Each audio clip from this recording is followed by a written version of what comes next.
नमस्कार दोस्तों, आप देख रहे हैं खबर एचपी और आइए वक्त हो गया हिमाचल प्रदेश के ताजा और बड़ी खबरों को जानने का। बताएंगे सभी खबरें एक एक करके एवं विस्तार से। उससे पहले आप हिमाचल प्रदेश के किस जिले से न्यूज को देख रहे हैं कमेंट बॉक्स में कमेंट करें। साथ ही सभी खबरों से अपडेट रहने के लिए चैनल को भी सब्सक्राइब करें और बेल आइकन को जरूर दबाएं। तो दोस्तों चलिए शुरू करते हैं आज की पहली बड़ी खबरें।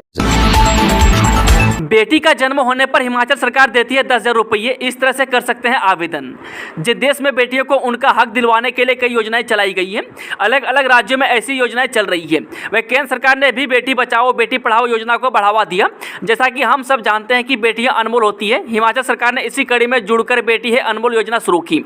इस योजना के अंतर्गत प्रदेश भर की लड़कियों के पढ़ने का उत्साह बरकरार रखा। बता दें कि हिमाचल सरकार की यह योजना बेटियों को पढ़ाने में आर्थिक रूप से सहायता प्रदान करती है। बेटी का जन्म होने पर हिमाचल प्रदेश सरकार 10,000 की छात्रवृत्ति पोस्ट ऑफिस या फिर बेटी के बैंक खाते में जमा कर देगी। साथ ही प्रदेश की बेटियों को पहली कक्षा से लेकर 12वीं तक 3,000 से लेकर 12,000 तक की आर्थिक सहायता, किताबें तथा यूनिफॉर्म खरीदने के लिए मददगार साबित होगी।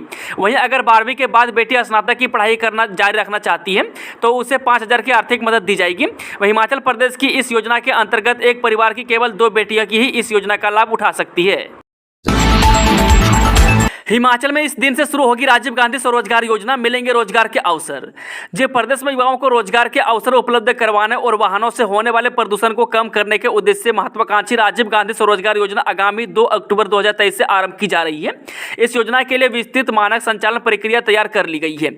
ऐसे में अब विभिन्न सरकारी विभाग, स्थानीय प्रशासन, स्वायत्त शासी निकाय, बोर्ड निगम सहित अन्य सरकारी एवं अर्ध सरकारी निकाय न्यूनतम 4 वर्षों के लिए ई टैक्सी अनुबंध कर सकेंगे और इस अवधि को 2 अन्य वर्षों के लिए बढ़ाया भी जा सकेगा।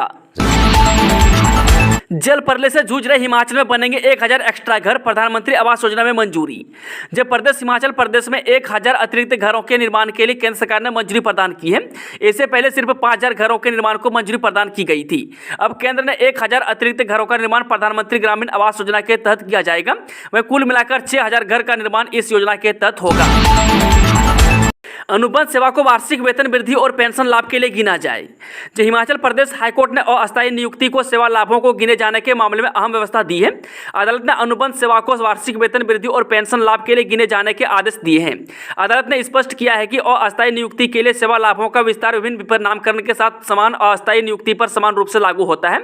वह न्यायाधीश विवेक सिंह ठाकुर और न्यायाधीश विपिन चंद्र नेगी की खंडपीठ ने यह निर्णय सुनाया है। हिमाचल में 5 स्वचालित मौसम पूर्वानुमान प्रणालियों की जाएंगी स्थापित। जब मुख्यमंत्री सुखविंदर सुक्खू की अध्यक्षता में शनिवार को शिमला में राज्य आपदा प्रबंधन प्राधिकरण की 8वीं बैठक हुई। मुख्यमंत्री ने आपदा के समय जानमाल को कम से कम नुकसान के दृष्टिगत और सक्रिय रूप से कार्यवाही पर बल दिया। वह बैठक में प्राकृतिक आपदाओं से निपटने और इसके लिए तैयारियों से संबंधित विभिन्न उपायों पर विस्तार से चर्चा की गई। वहीं प्राधिकरण की यह बैठक करीब 3.5 साल बाद हुई है। मुख्यमंत्री ने कहा कि भारी बारिश के कारण होने वाले नुकसान को कम करने के दृष्टिगत वर्तमान वास्तविक समय के आधार पर मौसम संबंधी पूर्वानुमान के लिए एक सुदृढ़ और अत्याधुनिक प्रौद्योगिकी आधारित प्रणाली विकसित करना आवश्यक है। पीजी करने के लिए चिकित्सकों को ग्रामीण क्षेत्र में नौकरी के मिलेंगे प्रोत्साहन अंक। जब हिमाचल प्रदेश हाईकोर्ट के आदेशों के बाद स्नातकोत्तर यानी कि पीजी करने के लिए चिकित्सकों को राज्य सरकार से बड़ी राहत मिली है। अब पीजी कोर्स में प्रवेश के लिए चिकित्सकों को ग्रामीण क्षेत्र में नौकरी करने के प्रोत्साहन अंक दिए जाएंगे। यह जानकारी राज्य सरकार की ओर से अदालत को दी गई है। वह अदालत को बताया गया कि कैबिनेट से नई नीति को मंजूरी मिल गई है। वह कुछ औपचारिकताओं के बाद नई नीति अदालत में पेश की जाएगी। वह न्यायाधीश संदीप शर्मा ने मामले की सुनवाई 5 सितंबर को निर्धारित की है। हिमाचल बिजली बोर्ड में पदोन्नत होंगे 2500 टीमेट और हेल्पर, नियमों में किया संशोधन। राज्य बिजली बोर्ड में 2500 टीमेट और हेल्पर 10 सितंबर तक पदोन्नत होंगे। बोर्ड प्रबंधन ने तकनीकी कर्मचारियों की भर्ती एवं पदोन्नति नियमों को संशोधित कर दिया है। नियम संशोधित होने से हेल्पर को सब स्टेशन अटेंडेंट और टीमेट को असिस्टेंट लाइनमैन के पद पर पदोन्नत किया जाएगा। वह सब स्टेशन अटेंडेंट और असिस्टेंट लाइनमैन के बिजली बोर्ड में करीब जब 4,000 पद खरीदते हैं, वह करीब 2500 कर्मी पदोन्नति के लिए पात्र हैं। हिमाचल में स्थापित होंगे 29 उद्योग, 4,000 युवाओं को मिलेगा रोजगार। हिमाचल प्रदेश में 1483 करोड़ रुपए के निवेश से 29 उद्योग स्थापित होंगे। इन उद्योगों में करीब 4,000 युवाओं को प्रत्यक्ष और अप्रत्यक्ष रूप से रोजगार मिलेगा। वहीं गुरुवार को मुख्यमंत्री सुखविंदर सिंह सुक्खू की अध्यक्षता में सिंगल विंडो की 27वीं बैठक हुई। ऊना जिला में इनफ्यूजन BFS कंपनी हाइड्रोजन और इथेनॉल का निर्माण करेगी और इसके लिए उद्योग लगाएगी। वहीं मैसर से PRC एग्रोफ्रेश कंपनी शिमला जिले की ठियोग तहसील के गजेड़ी में integrated cold atmosphere pulp processing unit स्थापित करेगी। वहीं मुख्यमंत्री ने कहा कि सरकार पर्यावरण संरक्षण के लिए हरित उद्योगों को प्रोत्साहित कर रही है। हिमाचल स्कूल शिक्षा बोर्ड डीएलएड की काउंसलिंग अब 11 सितंबर से होगी शुरू। जो हिमाचल प्रदेश स्कूल शिक्षा बोर्ड ने डीएलएड की काउंसलिंग के शेड्यूल में फिर बदलाव किया है। अब काउंसलिंग 28 अगस्त के बजाय 11 सितंबर से शुरू होगी।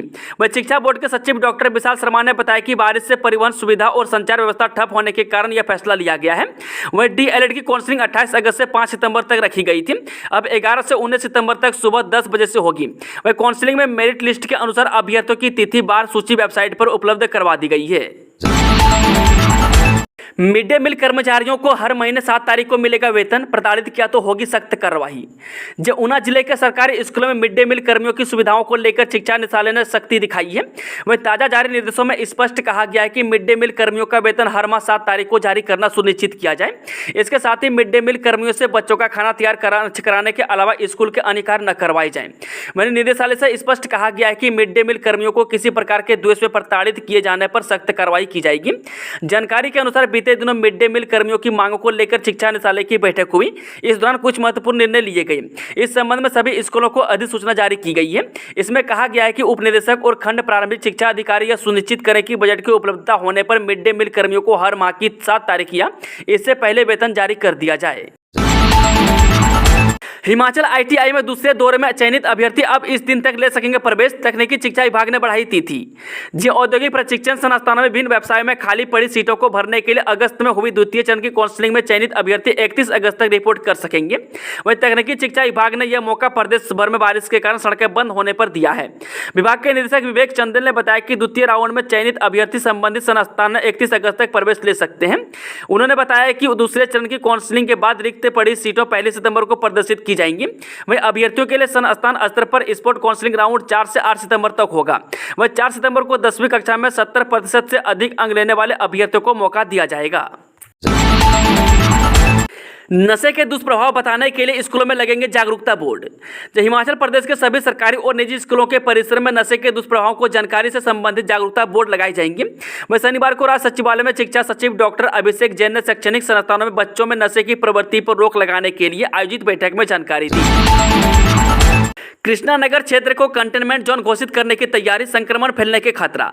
जी राजधानी के कृष्णा नगर वार्ड में भूस्खलन के कारण मची तबाही के बाद अब संक्रमण फैलने का खतरा मंडरा रहा है। वहीं वार्ड के स्लॉटर हाउस क्षेत्र को कंटेनमेंट जोन घोषित करने की तैयारी है। यहाँ स्लॉटर हाउस के मलबे में दर्जनों बकरों और मुर्गियों के दबने से भारी दुर्गंध फैल गई है। वहीं हालत यह है कि कृष्णा नगर वार्ड के निचले इलाकों में लोगों को घर खाली करने पर मजबूर होना पड़ रहा है।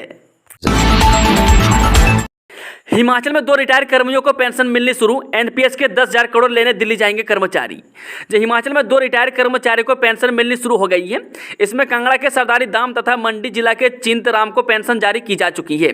इसके लिए एनपीएस कर्मचारी महासंघ के प्रदेश अध्यक्ष प्रदीप ठाकुर तथा महासचिव भरत शर्मा ने सीएम सुखविंदर सिंह सुक्खू सहित उनके पूरे मंत्रिमंडल सहित सभी अधिकारियों तथा एजी ऑफिस के कर्मचारियों का आभार जताया है।